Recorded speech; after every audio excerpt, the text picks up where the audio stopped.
Señoras y señores, bienvenidos, muy buenas noches, gracias por acompañarnos. Esto es La Silla Roja, este espacio abierto al diálogo, a la crítica, al análisis, a la reflexión. Sean todos ustedes bienvenidos.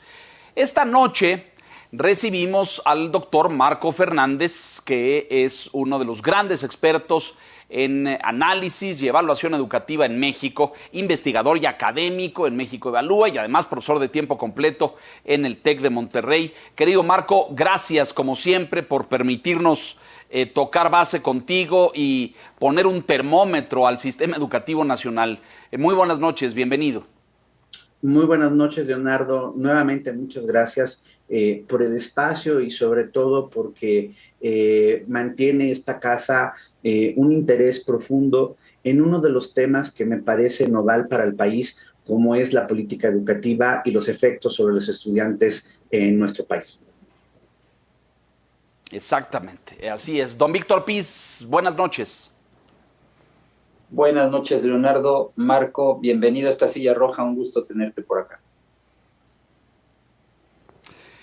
Mire, usted que nos hace el favor de acompañarnos, tal vez hemos estado tan preocupados por el tema de la pandemia a lo largo de los últimos 2 años, por los efectos del virus, la vacunación, las medidas y decisiones de política pública para contener y combatir al virus, que hay otros temas que no han merecido probablemente una atención prioritaria en estos tiempos. Y ahora con este gravísimo y delicado tema en Europa, la invasión rusa al territorio de Ucrania y las consecuencias geopolíticas y globales que esto está teniendo y seguirá teniendo en los meses por venir, hemos decidido voltear y poner una mirada nuevamente al tema educativo en nuestro país que, decía yo, no ha estado a lo mejor en el tope de las prioridades o de los temas. Y lo cierto es que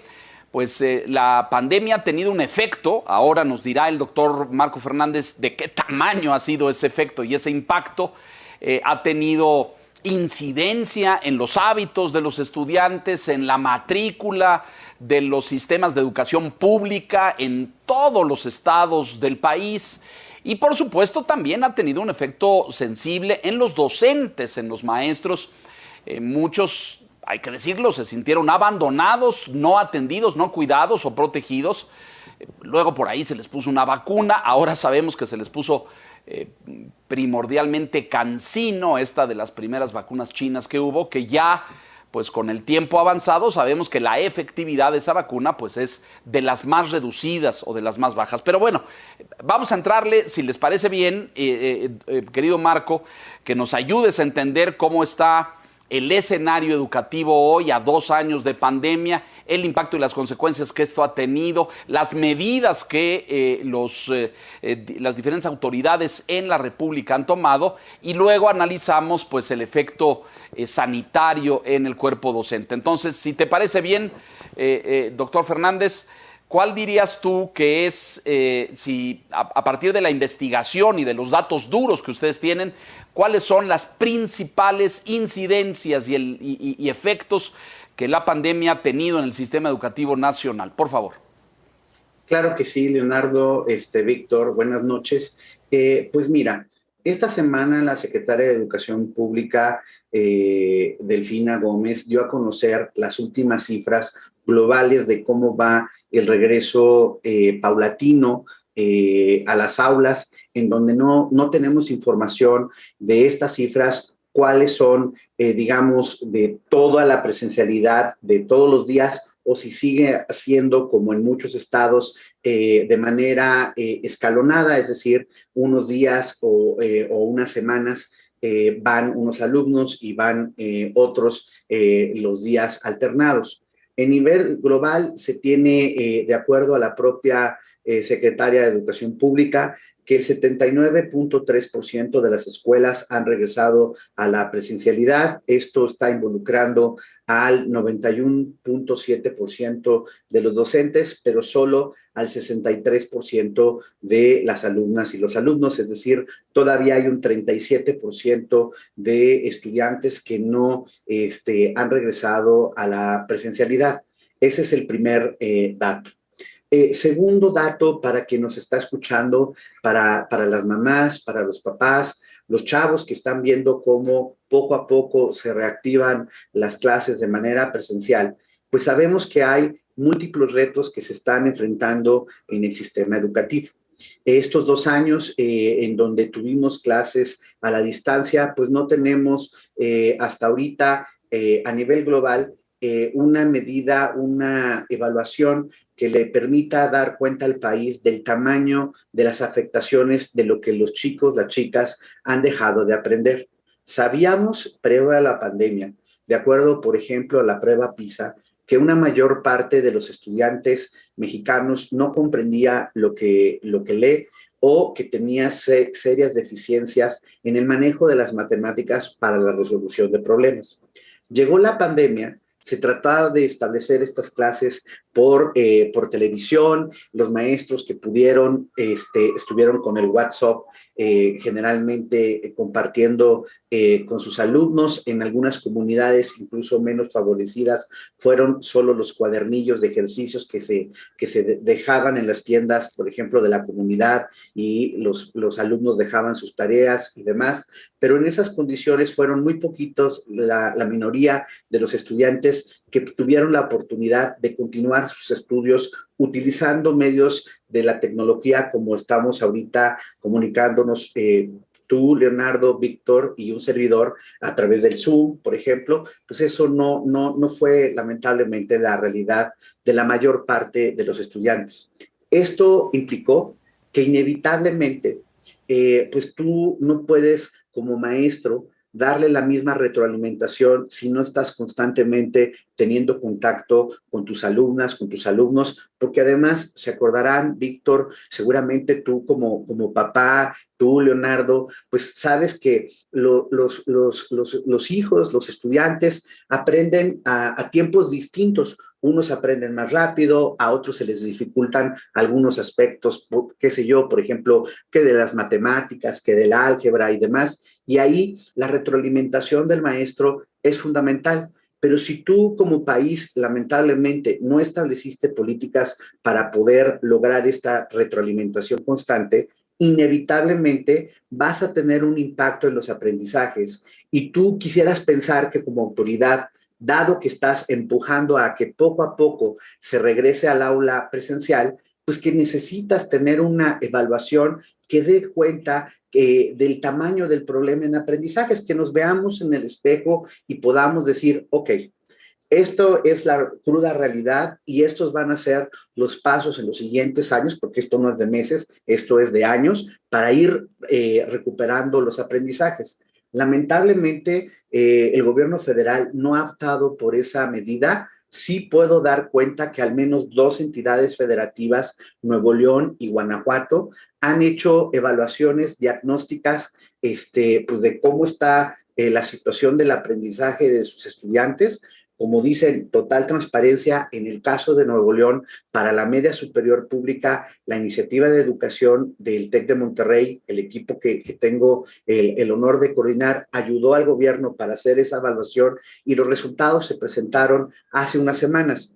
Y obviamente sí son preocupantes. Una gran mayoría de los estudiantes en la media superior pública de Nuevo León tiene serias limitaciones en la comprensión lectora, en la parte de matemáticas, en la parte de ciencias, pero aquí el punto es, tú tienes el diagnóstico no solo para lamentarte, sino para establecer rutas de recuperación de aprendizajes que se han estado trazando con los diferentes directores de los subsistemas del CONALEP, del CECITE, del bachillerato militarizado, etcétera, allá en Nuevo León. Sé que Guanajuato hizo también una prueba similar en la educación básica de la mano con el Banco Mundial y están por dar a conocer los resultados, pero también tienen planeado bajar la información a sus directores, a los docentes, para poder establecer esas rutas. Pero a partir de esas dos excepciones, el resto del país, si tú le preguntas por ejemplo, a la Autoridad Educativa Federal de la Ciudad de México, ¿cuál es la afectación en la Ciudad de México? No te lo pueden decir. No te lo puede decir Jalisco, no te puede decir Guadalajara. Esto es lo que no saben mis alumnos. No han hecho una evaluación diagnóstica, no lo ha hecho Chihuahua, no lo ha hecho Chiapas, no lo ha hecho Morelos, no lo ha hecho nadie más. Y cuando le preguntas a la SEP el por qué pues de esta ausencia, pues son jabonosos, no quieren dar entrevistas, nomás no es posible tener una conversación con la secretaria Delfina o con los subsecretarios, pues para que nos estén explicando qué están haciendo. Eso sí, y al ratito platicamos las ocurrencias de los libros de texto, las ocurrencias de el cambio de planes de estudio en medio de una emergencia educativa, pero en términos de tratar de establecer políticas para enfrentar esta emergencia, nada de nada. La parte socioemocional que también ha sido afectado, no tenemos un diagnóstico del tamaño, y aunque nos dicen que, por ejemplo, han estado teniendo una línea telefónica que le llaman Educatel, la mayor parte de los papás y mamás que se les ha preguntado, oigan, ustedes han recurrido a Educatel para tratar de ayudar en la parte de la afectación emocional de sus hijos, pues la mayor parte de ellos de manera abrumadora te dice que no. Entonces tampoco es que haya habido una estrategia para atender ese problema. Tenemos un problema serio de abandono escolar, de caída de la matrícula, de además la transición de los chicos que pasaban de la secundaria a la media superior también se cayó. Y en el caso, por ejemplo, de los cerca de 400,000 estudiantes que terminaron hace unos meses sus estudios de educación media superior técnica en el CONALEP, en el CECITE, pues los laboratorios estos 2 años estuvieron cerrados. Y la verdad, el adquirir herramientas, habilidades del uso de las herramientas de los laboratorios, pues no se puede hacer a la distancia. Y pues ya se graduaron, pero sin tener estos conocimientos que necesitan, ya sea para seguir sus estudios universitarios o para incorporarse al mundo laboral, y pues la cosa se les complica más a estos jóvenes. Entonces, sí es un panorama lamentablemente muy complicado en materia educativa. Pues es tristísimo escuchar estos datos duros que compartes con el auditorio, Marco, porque si bien hay muchas señales en el escenario, escuchaba yo a Eduardo Bakov, este hombre investigador académico, consejero del INE hasta su desaparición, incluso ocupó el cargo de consejero presidente, que decía hace unas semanas a este gobierno en el ámbito educativo, a esta Secretaría de Educación Pública, esto de la evaluación nada más les da urticaria, Marco, es decir, no quieren evaluar nada, no quieren medir nada. ¿Por qué? ¿Cómo entender? Es decir, es muy difícil tomar decisiones de política pública y diseñar estrategias si no evalúas, si no tienes pues los datos. Avanzamos en esta materia, retrocedimos en esta. Tenemos a nivel internacional, hoy tenemos este enorme debate en torno a los aprendizajes perdidos. Todo lo que a causa de la pandemia, de la desconexión, de la distancia, pues se fue abandonando. La SEP nada más, te consta, no quiere evaluar, Marco. Pues lamentablemente no quiere evaluar. Y sí tenemos un problema serio, porque hemos visto, o sea, aquí podríamos estar no solo la hora de la silla roja, sino más tiempo, enlistando con toda franqueza las múltiples decisiones equivocadas en materia educativa. La última se anunció o se confirmó, porque ni siquiera se anunció, ya se estaba observando desde el año pasado, que es la cancelación de las escuelas de tiempo completo. Esta medida, para quien nos está escuchando y no está familiarizado con la educación, es muy lamentable. ¿Por qué? Las escuelas de tiempo completo participaban 25,143 escuelas de las primarias y de las secundarias públicas, con el fin de incrementar el número de horas que las chicas y los chicos pudieran estar estudiando, no 4 como típicamente se tiene en una primaria pública, sino ampliarlo a 8 horas para que, por un lado, en algunos planteles, en la mitad de ellos, se les daba incluso alimentos, es decir, se les daba su desayuno e incluso el lonche escolar, y sobre todo esto no es menor en las escuelas que estaban en las zonas más marginadas, porque uno pues, puede asumir muy probablemente por el perfil de quien nos está viendo, pues uno diría, bueno, pues que desayunen en su casa, pero no es la realidad de las familias de menos recursos, que el tener esta nutrición en estos planteles sí podía hacer una diferencia.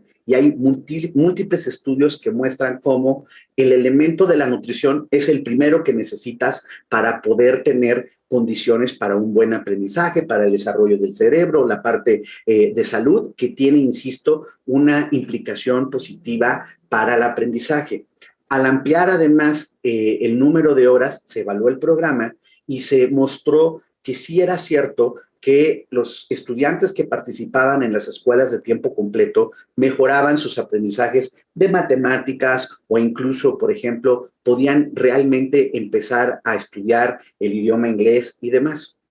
Tú desapareces este programa y incluso de las 25,143 escuelas participantes, 18,108 estaban en los 825 municipios más pobres del país. Sí era un programa que estaba, insisto, con una dimensión para los menos aventajados. Este gobierno dice que primero los pobres y resulta que desaparece la opción para precisamente los menos aventajados, que además fue a los primeros que dejó colgados, que no atendió en medio de la emergencia. Esos fueron los primeros que no tenían el internet, que tenían que hacer sus cuadernillos, que en el mejor de los casos podían ver la televisión. Obviamente son chicos, chicas de familias que pues han sido afectados todavía aún más en términos educativos y que tendría que ser una prioridad de un gobierno que dice preocuparse por atender la pobreza y disminuir la desigualdad. Pero no, el gobierno dice, no. A ver, ni modo, no tenemos muchos recursos y vamos a destinar los recursos a un programa que se llama La Escuela es Nuestra.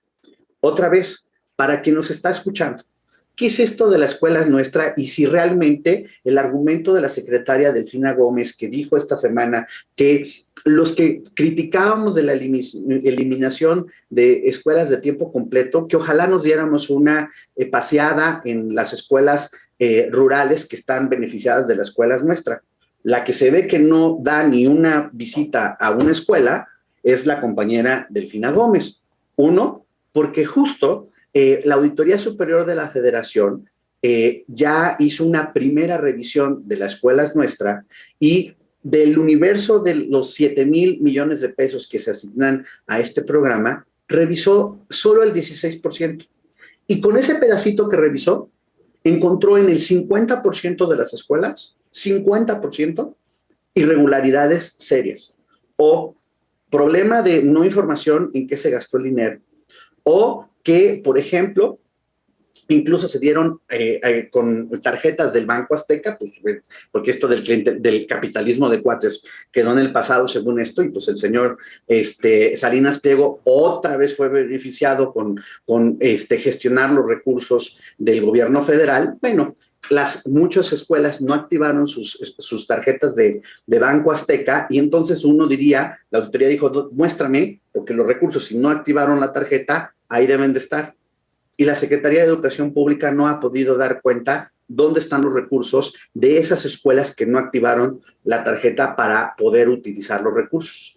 También se dio cuenta cómo en algunos lugares, lamentablemente, los comités de padres de familia, que se supone son quienes están administrando estos recursos, fueron obligados por los denominados siervos de la nación de la Secretaría del Bienestar a hacer las reparaciones con ciertos constructores que ellos les dijeron bajo la amenaza de que si no lo hacían con esos constructores, los dejaban sin recursos. Y cuando hicieron las reparaciones, como dejaron fuera, como no quieren, como el propósito es político y no educativo, dejaron fuera a las autoridades educativas de los estados. Entonces, quienes tienen lo que le llaman los institutos de infraestructura educativa para supervisar que la reparación se haga de acuerdo a estándares que garanticen la seguridad de las escuelas, fueron excluidos. Entonces, ni siquiera se tiene pruebas de que las que sí tuvieron reparaciones se hayan hecho de acuerdo a normas de seguridad.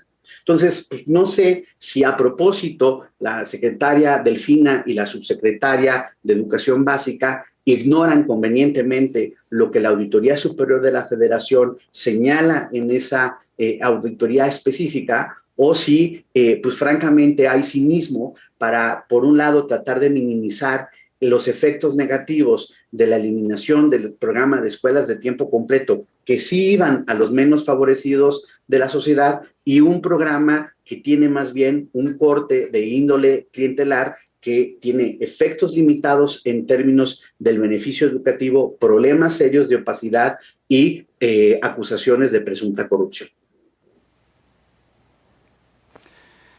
Híjole, gravísimo, ¿eh? Para donde voltemos a ver en el escenario educativo veo graves daños. Ya te preguntaría al final, Marco, vamos con Víctor ahora, si estamos enfrentando, como muchos académicos dicen, un severo retroceso en la educación pública de México. Víctor, por favor. Sí, cuando menos esta decisión sobre las escuelas de tiempo completo sí parece una regresión en perjuicio de quienes menos tienen y de quienes están más necesitados. Según lo que entiendo, por lo que dices, Marco, no se justifica lo que dijo la secretaria Delfina esta semana en la mañanera. Dijo, la necesidad de otras escuelas obligó a la desaparición del programa Escuelas de Tiempo Completo. Dijo que escuelas de tiempo completo se solventaba en la presente administración con los recursos del programa de La Escuela es Nuestra, pero de momento dijo, hay escuelas con necesidades básicas como agua, sanitarios y aulas que deben atender. Como dice, son más de 25,000 escuelas, entiendo, son 3.6 millones de estudiantes por ahí, los que se quedan definitivamente a la deriva, ¿no? Se les deja de ofrecer 1.6 millones de comidas, es el dato que se tiene. En la mayor parte de los casos eran el principal o la única comida, ¿no? De los beneficiados. La pregunta es, tú lo decías ahora, pero no sé si sea soberbia, si sea cerrazón, o sea, romper con todo lo del pasado sin importar su funcionalidad. Mira, yo creo que hay una combinación en los puntos del por qué la decisión. Desde el principio del gobierno comenzaron los ataques presupuestales a las escuelas de tiempo completo.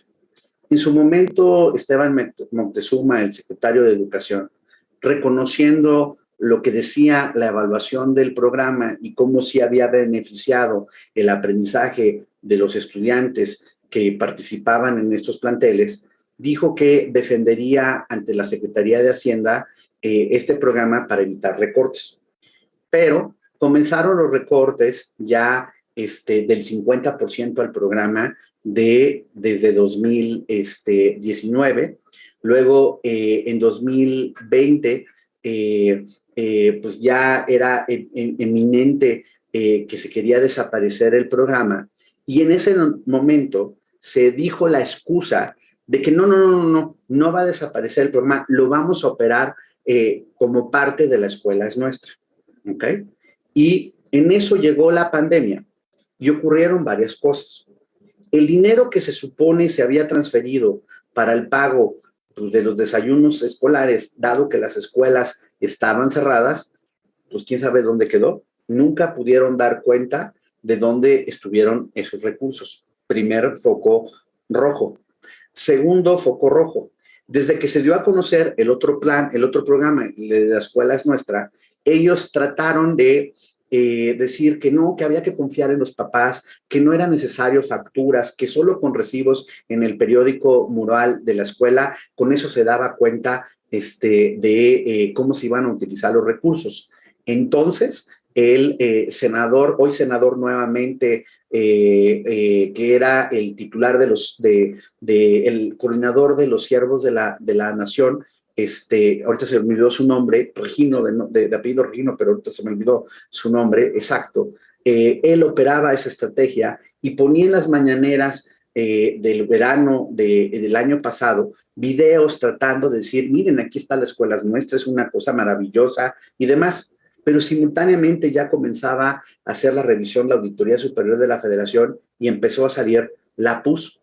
Cuando el periódico Reforma fue el primero y después otros medios de comunicación empezaron a dar cuenta de que había estos problemas de corrupción en el programa, nuevamente el gobierno dijo que era ataques conservadores, que la prensa que siempre quería dejarlo mal y demás. Pues tuvo que llegar la Auditoría Superior de la Federación la semana pasada e insisto, solo revisó el 16% y del 16% revisado encontró en el 50% de las escuelas irregularidades. Imagínense cómo está el asunto si va y revisa el 100%. Entonces, sí hay un problema serio en donde no se ve en ningún lado que la autoridad diga, ok, dado los señalamientos de la Auditoría Superior, vamos a hacer estas correcciones, vamos a garantizar que los recursos se utilicen de manera adecuada, tenemos que involucrar a las autoridades de los estados para que nos ayuden a supervisar que las reparaciones de las escuelas se hagan de manera adecuada, porque pues, si llega un desastre natural, llega un huracán, llega un temblor, lo que menos quieres es que si no se hicieron bien estas reparaciones, pues a la primera de cambio se pueda afectar la estructura del edificio y pueda tener incluso consecuencias en términos de la seguridad de los estudiantes. Pero pues no, como esto más bien no tiene una dimensión educativa, sino claramente tiene una dimensión político-electoral, pues no hay apertura a poder utilizar la evidencia y guiarles decisiones de política pública. Incluso más grave, una semana antes de que la Auditoría Superior de la Federación hiciera públicos los informes de auditoría, bajo del Plan Anual de Auditorías, una evaluación de la política educativa de este sexenio que prácticamente ya estaba terminada y jamás el auditor David Colmenares dijo el por qué un documento de cómo ha hecho la política educativa este gobierno se decide no hacer público y bajarlo del plan de auditorías. Y cuando uno empieza a decir, bueno, a ver, esto suena, por decirlo amablemente, extraño, ¿dónde están las voces críticas, por ejemplo, de los legisladores de la oposición? Porque pues ya parece que hay una obediencia incondicional del lado de Morena y sus aliados partidistas, pues por lo menos que la oposición pudiera alzar la voz respecto a estas decisiones atípicas. Uno observa, el domingo está, si ustedes se meten al Facebook y le ponen Cámara de Diputados, ahí van a encontrar guardada la transmisión el informe de la Auditoría Superior de la Federación. Los señores legisladores, incluyendo los de la oposición, estaban más interesados en quedar bien con David Colmenares, el auditor, que cuestionarlo sobre estas decisiones que claramente son atípicas, en donde se observa una disminución sustantiva de los recursos a fiscalizar por parte del gobierno federal, y en que en materia educativa, dado que ya encontramos los primeros hallazgos importantes, preocupantes de las escuelas nuestras, uno esperaría que tendrían que ampliar la revisión ya no solo del 16% para ver qué tan extendida es esta práctica de mal usar los recursos y usarlos con opacidad. Pero no, hasta ahorita no se ha tomado una decisión en ese sentido, y mucho menos la secretaria Delfina o, insisto, en este caso, la subsecretaria de Educación Básica han dicho, ok, estamos viendo con preocupación estos señalamientos de la Auditoría Superior de la Federación y estamos haciendo estas modificaciones para que el programa funcione mejor y realmente tenga beneficios educativos. Nada de eso. No vemos a la secretaria pelearse presupuestalmente para decir, oigan, pues miren, sé que son tiempos de vacas flacas, pero no podemos estar gastando recursos sin ton ni son, como por ejemplo en Dos Bocas, cuando le estamos pichicateando el recurso para las escuelas de tiempo completo. Y mucho menos porque sería osado políticamente cuestionar, decir, oigan, lo que va a costar, por ejemplo, este ejercicio de la revocación de mandato, pues mejor, ¿por qué no canalizamos esos recursos a un área fundamental para el bienestar de la sociedad, como es la educación y en este caso las escuelas de tiempo completo? Por supuesto que nada de esto es posible en un gobierno que solo obedece. Es muy bueno para el eslogan, pero que en la práctica la prioridad educativa, en particular de los menos favorecidos, no es realmente una prioridad en sus acciones. No, no se aterriza en los hechos, lo cual es gravísimo. Está muy bonito el discurso y la prioridad y la retórica, pero pues estos datos y esta evidencia que ustedes han encontrado contradice esencialmente el discurso. No hay prioridad para los más necesitados. Ahí están las escuelas que atendían a los municipios más pobres, estos 18,108 centros educativos que los cancelaron. Ese es uno. Pero luego, pues evidentemente ahí hay o desviación de recursos o uso equivocado, distorsionado de los fondos que se han destinado para esta escuela es nuestra. Vamos a hacer una pausa aquí rápidamente, Marco. Víctor, regresamos contigo para continuar en esta discusión. Estamos en la silla roja con el doctor Marco Fernández.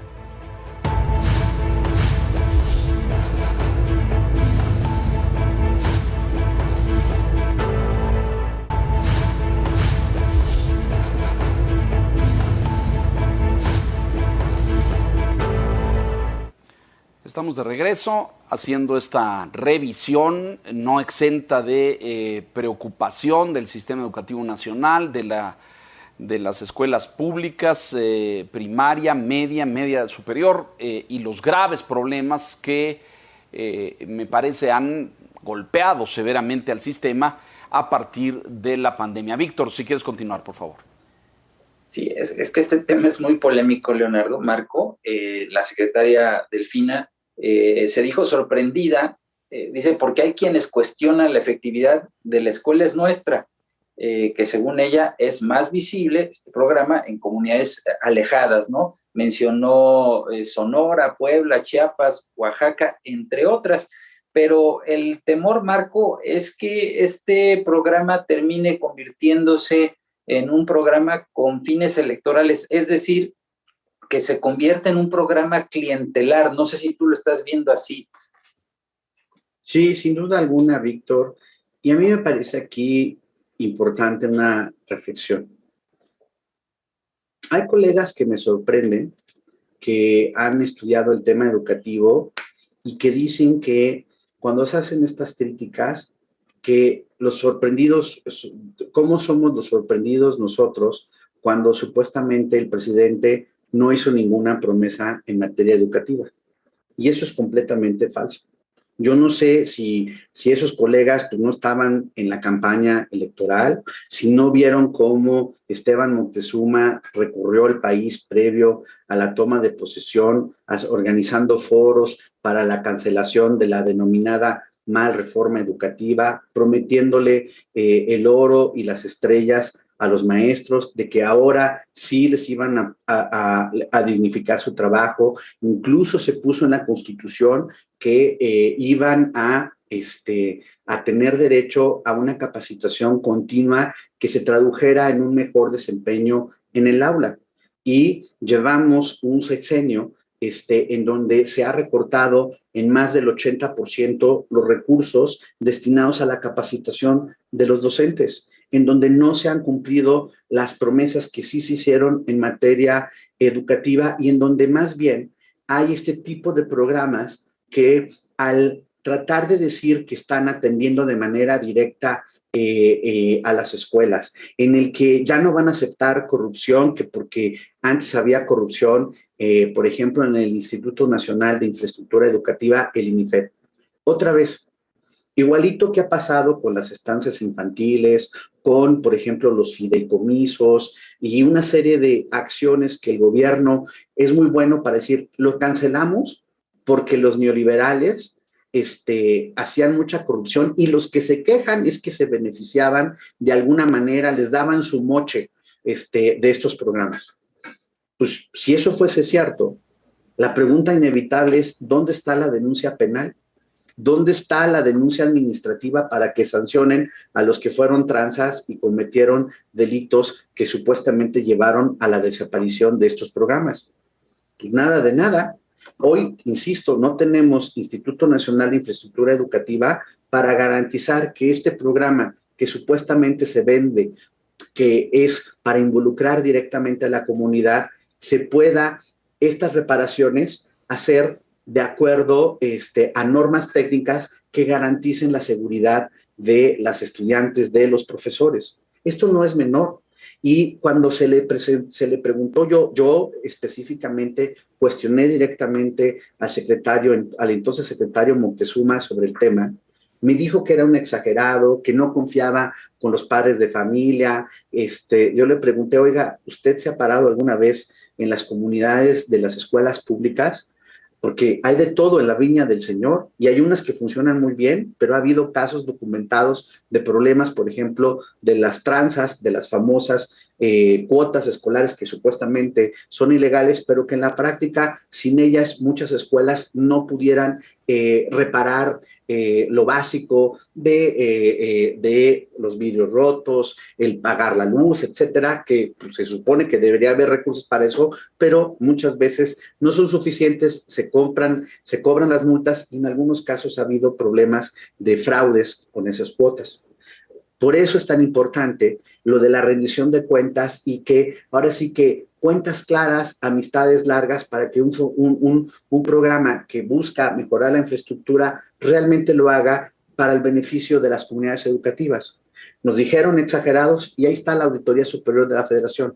¿Qué le van a decir? Que ahora es neoliberal y que por eso encontraron lo que encontraron los señores auditores, y cómo van a justificar el que dejan a todas las autoridades de los estados, de los propios y de los de la oposición, fuera y que toman la decisión los señores de la Secretaría del Bienestar cuando tendría que ser la Autoridad Educativa Federal con acompañamiento de sus autoridades, de sus compañeros de las autoridades estatales, el que estuvieran viendo cómo se opera el programa.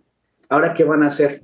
Y cuando estuvieran estas preguntas que son básicas, además de las múltiples omisiones que estamos observando en política educativa, en una sociedad democrática, Víctor, Leonardo, lo normal sería que la secretaria de Educación o los subsecretarios de Educación estuvieran en esta pantalla y estuvieran aceptando cuestionamientos duros como tienen que ser a ellos y a cualquiera, a los de los estados, a los demás. Hace unos días tuvimos un evento organizado por parte de México Evalúa y de la Iniciativa de Educación del TEC de Monterrey, en un diálogo con las secretarias de Educación de Nuevo León y de Querétaro. Ahí hubo cuestionamientos duros y ahí ellos dieron la cara, no se escondieron. ¿Por qué no podemos tener ese diálogo con las autoridades federales? No se para en un solo noticiero de la radio o de la televisión, o pregúntenle a sus compañeros, a la compañera del financiero que cubre la puente de la SEP, si alguna vez el nuevo director de comunicación social le ha abierto la puerta para hacer una entrevista, decir, oigan, hay inconsistencias en los datos de abandono escolar. Oigan, ¿qué están haciendo para tratar de recuperar a los chicos que abandonaron la escuela? ¿De qué tamaño es la afectación de los aprendizajes emocionales? ¿Qué medidas específicas están haciendo? Oigan, hay muchas quejas de los maestros porque no les están pagando los prometidos estímulos para poder ascender en lo que le llaman el escalafón de su carrera como maestros. ¿Qué van a decir al respecto? Oiga, dejaron colgados a los facilitadores de la prepa abierta y no les han pagado. A los profesores de inglés no les pagan y hay protestas. Nada de nada. Y en la mañanera, pues hay pseudos periodistas con preguntas a modo y en donde solo la secretaria se limita a decir cada semana o cada 2 semanas cómo van las cifras, y ni siquiera en las cifras de regreso presencial nos puede decir cifras por estado y mucho menos por nivel educativo. Y por supuesto, alguna pregunta incómoda en materia educativa no hay lugar. Cerrazón total, falta de transparencia, oscurantismo, un ejercicio del presupuesto poco claro y bueno, ya con evidencia, según reportes de la Auditoría Superior de la Federación, de porcentajes muy elevados de irregularidades, de gastos no comprobados, etcétera. Pero nos quedan unos 10 minutos, Marco, y yo quisiera aprovechar al máximo tu presencia. ¿Hay algún dato, alguna medición que nos diga cómo funcionó la conectividad durante la pandemia? Tú mencionabas este dato de los móviles al principio del programa y de que, pues claro, había un móvil en casa, a lo mejor el instrumento propio del trabajo del papá para su actividad comercial o de trabajo, y en ese mismo tenía que estudiar 1, 2 o 3 niños. ¿Hay alguna medición que nos permita saber cómo la conectividad fue incompleta, defectuosa? ¿Cuántos niños no estuvieron conectados con sus escuelas? Marco. Esta parte que me preguntas es fundamental. Y otra vez, perdón, pero sí vale la pena siempre no solo ver el ombligo mexicano y contrastar el caso mexicano con otros gobiernos de otros países de niveles similares de desarrollo, para entonces ilustrar pues, el tamaño pues, de la irresponsabilidad y de la indolencia de nuestras autoridades con toda franqueza. Ejemplo, hace más o menos como un mes, la UNESCO y el Banco Mundial dieron a conocer un estudio en donde sistematizaron las experiencias de las políticas educativas de múltiples países para enfrentar la crisis derivada de la pandemia, incluyendo a México. En esos países, por ejemplo, se habla de 3 casos que me parece que contrastan con el caso mexicano. Y no es que sean casos ideales, pero respecto a las acciones, otra vez, pues uno observa el contraste y es muy triste la realidad mexicana. Estoy pensando en Uruguay, Chile y Colombia.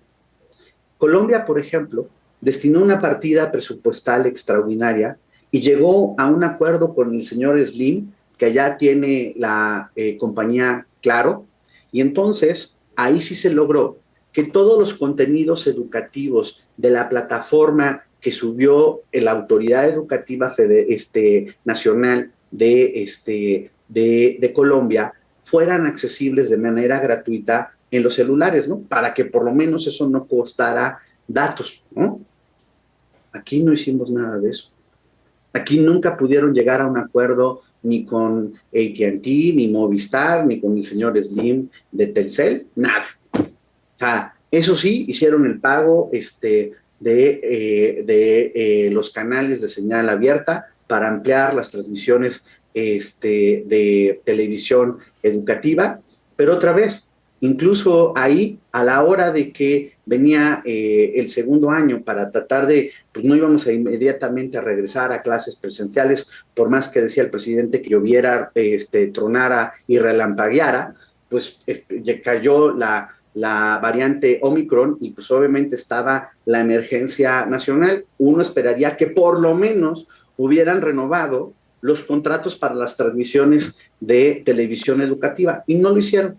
Entonces, Aprende en Casa, que fue esta estrategia de televisión educativa, ya a partir de agosto solo estaba disponible a través del Internet, lo cual es un sinsentido, porque las familias que menos recursos tienen, no tienen para pagar el café Internet, no tienen para estar renovando datos cuando comparten un teléfono para estar viendo lecciones a través del Internet.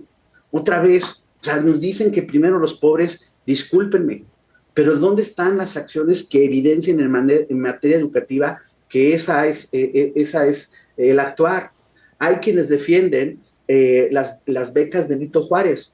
Y otra vez, además de los señalamientos de la auditoría de ciertas irregularidades y del propio Coneval que advierte sobre los problemas en donde ni siquiera se le da seguimiento para garantizar que quienes reciben una beca Benito Juárez realmente estén estudiando. De ese tamaño es el desastre, pero uno diría, si lo ve con ojos de la preocupación educativa, esto es una tragedia.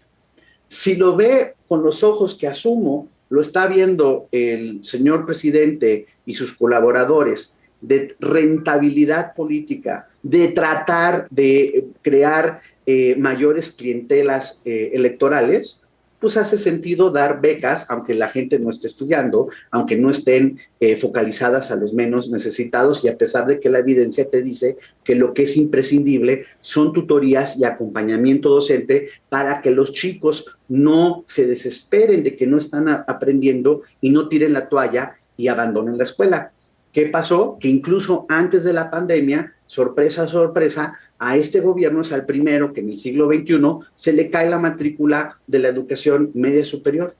Y ahí están también, por ejemplo, las denominadas, entre comillas, universidades Benito Juárez. Pues ojalá que la secretaria que ahora dice que hay que darse una vuelta, pues ojalá que recorra el país y vaya con los periodistas y acepte preguntas y veamos cómo funcionan estas pseudo universidades, las condiciones que tienen, la falta de planeación, la falta de apoyo a los docentes, etcétera, etcétera. Y entonces lo que está ocurriendo es que los chicos, las chicas que habían tenido una esperanza de poder estudiar alguna carrera en estas instituciones que se prometió iban a colocarse en las comunidades de menor tamaño, porque generalmente ahí no hay oportunidades de educación superior, pues en la práctica no está ocurriendo eso y están otra vez siendo una tomada de pelo para muchos de estos estudiantes que creyeron en esta oportunidad educativa. Y así vamos en la lista de múltiples decisiones, los libros de texto, la propuesta de cambiar los planes de estudio en medio de una emergencia y en donde consultan, entre comillas, a los docentes y pues ahí está todos los testimonios de los docentes que ya ahora bajo el pretexto de la veda electoral ni siquiera estas asambleas de consulta se están transmitiendo por YouTube. Y entonces lo que termina siendo es una selección a modo de maestros de liderazgo del CENTE, pues que el CENTE obviamente siempre juega políticamente para estar bien con el gobierno en turno, no cuestionar y legitimar la ocurrencia, en este caso, de Max Arriaga, que no tiene ninguna experiencia en términos educativos y que su única credencial es ser el protegido de la primera dama. Así se toman las decisiones educativas en este país. ¿Y cuál es? O sea, y como si además, en medio de la emergencia, el cambiar estos planes de estudio fuera a resolver el problema de abandono escolar, fuera a resolver el problema de lo que no hemos aprendido en matemáticas, en ciencia, en comprensión lectora y demás. Y yo sí, perdón que sea tan claro, pero por eso cuestiono a los que dicen que por qué nos sorprendemos, ¿no? A los colegas, incluso en el periódico en el que tú laboras, Víctor y Leonardo, pues que la compañera Blanca Heredia se sorprenda, pues yo más bien me sorprendo que pues no sé entonces dónde estaban cuando se hicieron las promesas en campaña y cuando se hicieron las promesas con el señor Esteban Moctezuma. Podemos tener diferencias ideológicas y neotransformarnos por conveniencias políticas de ahora, ¿no? Y apoyar además a los de antes, como hicieron algunos. Pero si vamos a ser congruentes en términos del análisis de la política educativa, así como se señalaron las limitaciones y problemas serios, y lo hicimos en estas pantallas y en los micrófonos cuando tú tenías tu programa de radio, Leonardo, cuestionando seriamente a Aurelio Nuño y demás, yo no veo por qué tengamos que cambiar la actitud y no tener una postura crítica y propositiva para este gobierno. Porque aquí eso sí lo quiero dejar muy claro. O sea, cuando nosotros, por ejemplo, no solo estamos poniendo crítica y crítica, ahí está un programa que hemos iniciado desde el año pasado de tutorías para la educación media superior pública en Nuevo León, en donde los chicos del TEC de Monterrey, más de 2,000 chicos del TEC de Monterrey han dado más de 12,000 tutorías a chicos de la media superior pública de aquel estado. Y hemos mostrado con pruebas diagnósticas cómo sí está mejorando. No les estamos diciendo que es la panacea, pero sí estamos observando poco a poco mejoras en los aprendizajes de estos chicos que participan en las tutorías. Porque uno, ante el desastre educativo que tenemos enfrente, no puede estar cerrado, cruzado de brazos y solo lamentarse. Me parece que es importante sí alzar la voz, pero poner sobre la mesa opciones para tratar de corregir este barco que se está hundiendo en materia educativa. Nos quedan 4 minutos. Quisiera aprovecharlos al máximo. Víctor, por favor, tus comentarios y puntos finales. Sí, pues a manera de comentario final, digo, ya no hubo tiempo de hablar de este tema que lo señalaba ahora a Marco, las asambleas que realiza la SEP para elaborar los contenidos de los libros de texto gratuitos.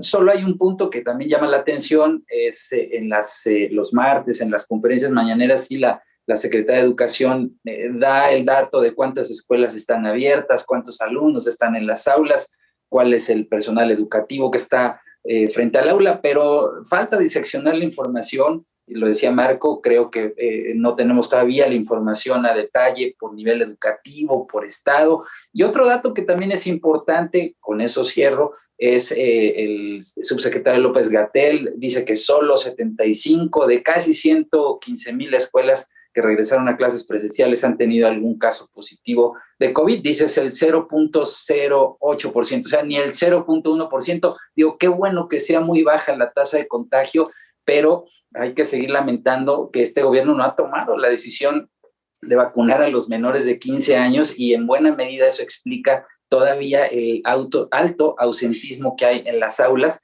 Ojalá que eso cambie. Y pues nada más agradecer, Marco, que nos hayas acompañado. Creo que nos ayuda a entender pues los retos que tiene el sistema educativo nacional y ojalá que haya conciencia y voces críticas para que estos temas pues no queden ahí nada más sueltos. Incluso, Víctor, o sea, yo diría, pues cuando el señor López-Gatell afirma que son bajísimas las escuelas que han tenido contagios, pues si no haces nunca pruebas, si no tienen ninguna prueba preventiva para detectar a los asintomáticos, a diferencia de lo que hacen otros sistemas educativos que están realmente tratando de prevenir que haya contagios, pues yo me pregunto qué tan confiable es la afirmación de López-Gatell cuando es el mismo personaje que decía que el cubrebocas no servía para prevenir la expansión del COVID, el mismo personaje que dice que la Organización Mundial de la Salud no recomienda la vacunación de menores de edad, pero pues resulta, y documentamos hace unas semanas justo en la iniciativa de educación del TEC y México Evalúa, cómo son múltiples los países en América Latina, somos prácticamente el único que no queremos vacunar a menores de 15 años. Entonces, digo, podrá decir misa López-Gatell, podrán decir que hay que ir a darse una vuelta a las escuelas públicas cuando ellos claramente no hacen esas visitas y no quieren ver una realidad que es muy dolorosa y lo pueden hacer por 2 razones. La primera, porque sus hijos no estudian en esas escuelas que están siendo afectadas. Ellos sí tienen los recursos para mandarlos a las escuelas privadas y protegerse respecto a las irresponsabilidades que sus decisiones han llevado en materia educativa. Y lo pueden decir, perdón, yo no voy a cansar de decirlo, porque como sociedad no hemos levantado la voz lo suficientemente fuerte para proteger el verdadero derecho, el ejercicio a la educación de nuestros hijos, de nuestras hijas, de nuestras sobrinas, los sobrinos, de nuestros nietos, nuestras nietas. Entonces, mientras políticamente no le salga costoso a la señora Delfina, al señor López-Gatell, a la subsecretaria de Básica y particularmente al jefe de todos, al señor presidente de la República, su irresponsabilidad en materia educativa, pues se la va a decir con la perorata que neoliberales, que el conservadurismo, que ahora él sí cree en el pueblo, que las escuelas nuestras es una cosa maravillosa, a pesar de que ahí están las muestras que señalan lo contrario y demás. Y quienes van a pagar la factura muy, pero muy alta en términos de las omisiones y de la falta de acción de nuestra parte para exigir un verdadero derecho educativo, son esta generación que ya lo está viviendo y que esta factura va todavía a ser más onerosa cuando ellos terminen sus estudios y traten de encontrar un trabajo y uno diga, híjole, pero pues, ¿qué se supone que aprendieron si traen estas deficiencias? Pues sí, las vienen acarreando desde una época en la que se dejó descuidada de manera total la educación en el país. Claro.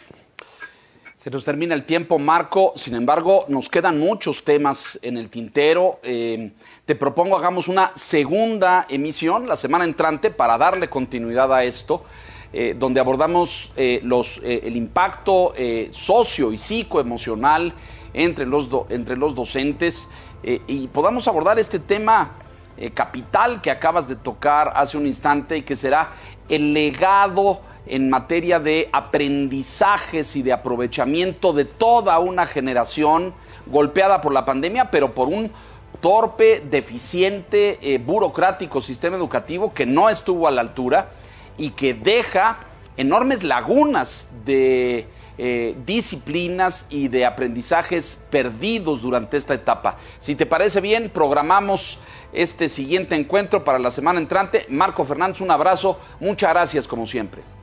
Con mucho gusto, Leonardo, porque además veníamos mal. Nadie dice que veníamos del paraíso educativo, pero vamos a terminar sustantivamente peor por este gobierno. Pues ahí está, y lo dice un investigador y un académico que lleva más de 15 años estudiando esto. No es resultado de... la educación no es o no debiera ser ideológica, fíjese usted. Tristemente, pues aquí prevaleció la ideología y perdimos muchos de los avances que habíamos logrado. Gracias, Marco. Víctor Piz, un abrazo, muchísimas gracias. Y a usted que nos hace el favor y la gentileza de escucharnos. La Silla Roja aquí puntualmente la semana entrante. Hasta entonces. Gracias.